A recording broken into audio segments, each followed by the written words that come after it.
c'est Bastos, je suis réalisateur de clips depuis presque 10 ans maintenant. En direct d'un cul-de-sac, que Dieu me pardonne si j'ai fait... Ça devait être un clip de Ice à l'époque, un clip de Ice, c'était un clip freestyle un peu en vrai, mais ça devait être, ça devait être en 2009. Yeah.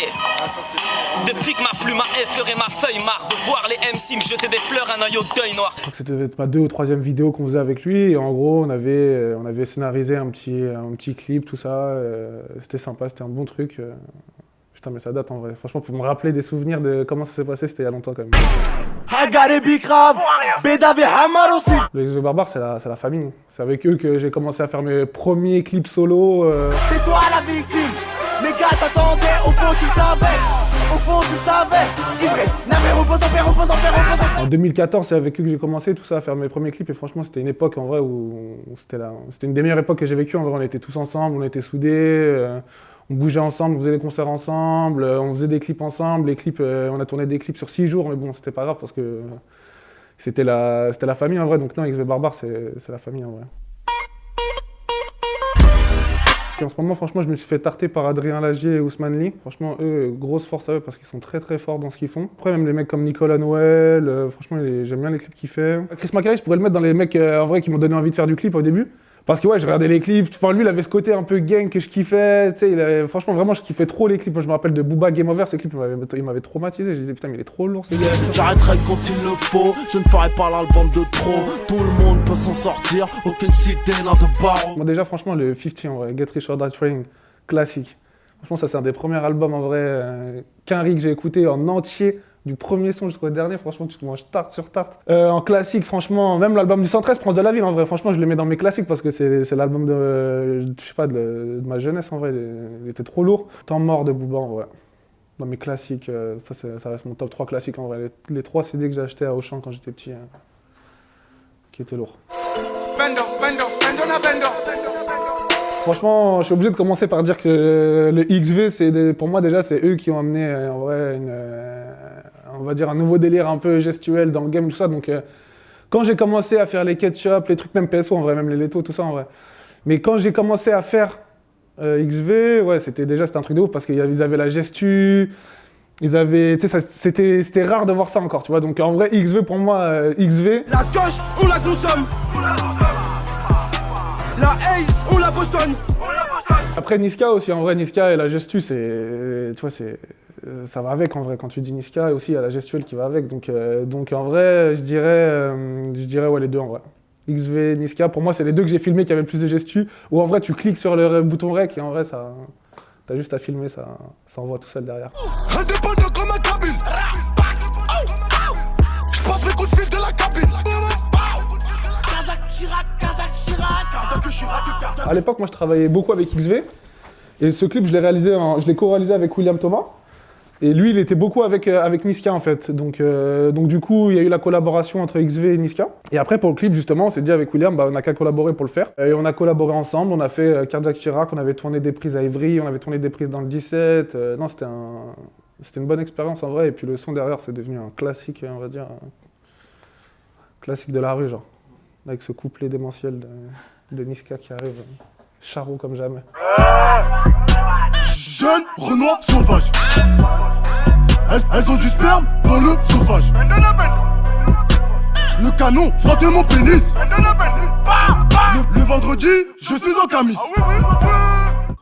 Ma pire expérience de tournage, franchement, je dirais pas que c'était la pire, mais une expérience qui s'est avérée être un peu relou, c'était un son avec XV Barbare et Crane Max. Le son s'appelait Machiavelli. Et on était parti tourner dans un entrepôt un peu désaffecté, tu vois, on n'avait pas les autorisations, quoi que ce soit. Et au final, on avait un plan où on brûlait une voiture en fait dans le hangar, tu vois. Big up d'ailleurs à mon gars FX Funrider, qui est le cascadeur fou qui m'a d'ailleurs brûlé la voiture. Faut que je me calme, Machiavélique sur mes pensées, mais trop tard, quand t'écoutes mes lignes. Bon, on n'avait pas l'autorisation ou quoi que ce soit, donc du coup, on avait prévenu que si jamais il se passait quelque chose, c'était moi qui mangeais, quoi, en vrai, tu vois. Donc je me suis dit, vas-y, c'est pas grave, je mange, bonhomme, je m'en bats les couilles. Et au final, on avait fait ce plan. Donc la voiture cramée, le hangar avec une fumée noire immense dans le hangar, tout ça. Et au final, les pompiers sont arrivés, les keufs sont arrivés, tout ça, et j'ai fini la nuit en GAV à Gonesse, dans le 9-5, dans un mini-commissariat. Enfin bon, bref, pire expérience en vrai. Enfin, expérience, pas pire expérience, mais expérience galerie au final qui finit un peu relou, quoi. Mais bon, ça a été. Tu vas finir sur le Je dirais la première, quand je suis parti à Miami tourner MLC avec Booba de Niska. Donc ça, c'était un kiff parce qu'en vrai, j'étais jamais allé à Miami, je découvre Miami. En plus, on tourne le premier clip avec Booba. Enfin, on tourne le son avec Booba. Niska il m'a fait confiance pour ce clip.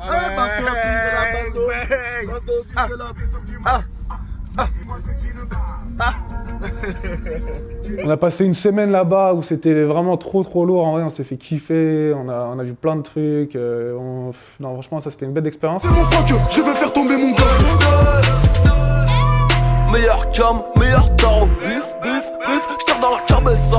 Bonne chance pour le garrot.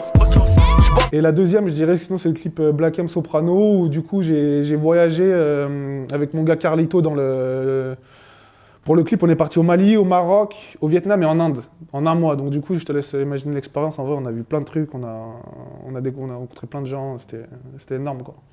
Donc ça, c'est mes 2 meilleures expériences de tournage. Mais quoi qu'il arrive, tu resteras mon frère. Mon ego, pas devant les frères. Ça, c'est sûr que ça m'est déjà arrivé, en vrai. C'est sûr et certain que ça m'est déjà arrivé. Et en fait, surtout au début, en fait, ça m'est déjà... Pour un clip perso, je sais pas si ça m'est déjà arrivé en vrai. Mais je me rappelle à l'époque, en fait, que j'ai travaillé avec Demolition peut-être 2-3 ans. D'ailleurs, c'est eux qui m'ont bien... C'est grâce à un peu que je suis là quand même. Et sûrement, je sais que je devais déjà donner des rushs à Screech ou des trucs comme ça et qu'au final, je ne l'ai jamais donné parce que je les ai perdus. Donc ouais, ça m'est déjà arrivé. Et ça, c'est la situation la plus relou qui existe. À tourner, tu rentres, t'as plus tes rushs. Oh. Va annoncer ça à l'artiste derrière. Tu lui dis j'ai perdu tes rushs là, c'est... T'es dans le mal. Là. Allô Maître Simona. Bah pour moi Niska, ouais, il a une trajectoire, c'est vraiment une ascension faite sans fin. Au début, moi, si je dis la vérité, je me disais que Niska en vrai, je le voyais pas aller aussi haut. Mais je te parle de ça au tout début quand il avait sorti Maître Simona et des trucs comme ça. Même avant Kadak Chirac, je me disais, non, il est fort, mais je me disais, est-ce qu'il va réussir à level up justement et à continuer sur la trajectoire? Et au final, il a fait Cardiac, il a fait Mathieu Dicharo, même après Mathieu Dicharo, tu te dis, putain, le mec, comment il va faire pour faire encore mieux que Mathieu Dicharo? Bah après, il a fait Sapé comme jamais, enfin, il était sur le Sapé comme jamais, donc même ça l'a encore plus boosté. Et après, derrière son album, il a sorti Zifukuro, il a sorti... Zifukuro, il était lourd de ouf. Après, il a sorti Commando, et en vrai, quand tu écoutes le projet, il y a vraiment, je trouve, une évolution, et que vraiment, le mec, il est trop déter dans ce qu'il fait, et je trouve qu'il sait vraiment ce qu'il veut, en vrai. Donc non, en vrai, franchement, après, justement, avoir travaillé avec lui, ça m'a justement ouvert les yeux sur qui il était, et sur la détermination qu'il avait, donc non, en vrai... Pour moi, le Charo, il est au top, il va continuer d'être au top en vrai. On n'a pas fini d'entendre parler de lui en vrai. Terrorisé, Charlie Hebdo fera la chronique.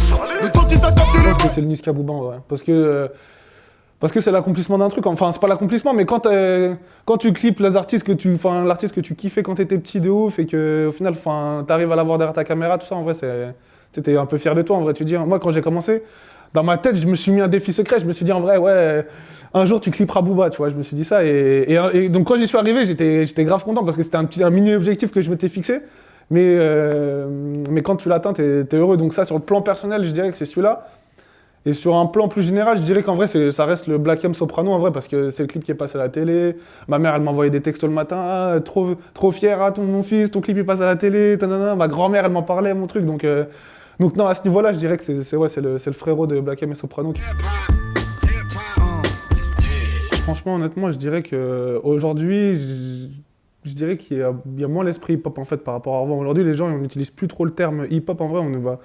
On va plus dire urbain ou... non, plus urbain en vrai. Aujourd'hui, les gens ils disent de musique urbaine, tu viens de l'urbain, tu viens des trucs. Donc pour moi, l'esprit hip-hop en vrai, par rapport à avant, je dirais qu'il a un peu disparu. Enfin, on se dit plus hip-hop, quoi. On se dit aujourd'hui, il y a plus du rap ou il y a plus du truc, mais je trouve que l'esprit hip-hop en vrai, en soi, il a un peu disparu en vrai. Pour moi, je continuerai quand même, quoi qu'il arrive, à défendre la cause du rap en vrai, parce qu'on a grandi dans ça. Nous, on est la génération au final qui a grandi dans le rap. Et je pense que dans 20 ans, dans 30 ans, on continuera à écouter du rap. Donc moi, cette musique, en vrai, elle m'a permis de voyager, elle m'a permis de rencontrer plein de gens, elle m'a permis de vivre un peu de ce que j'aime. Je suis reconnaissant en tout cas à tous les gens qui m'ont fait confiance et tout ça. Donc non, le rap, je lui souhaite une longue vie, une longue vie. Et de toute façon, je pense que c'est que le début encore du mouvement, ouais, plus ou moins. Ça va pas se finir tout de suite. Salut l'équipe, c'est Bastos. Big up à Megat French Finesse, on est ensemble. Yeah, yeah.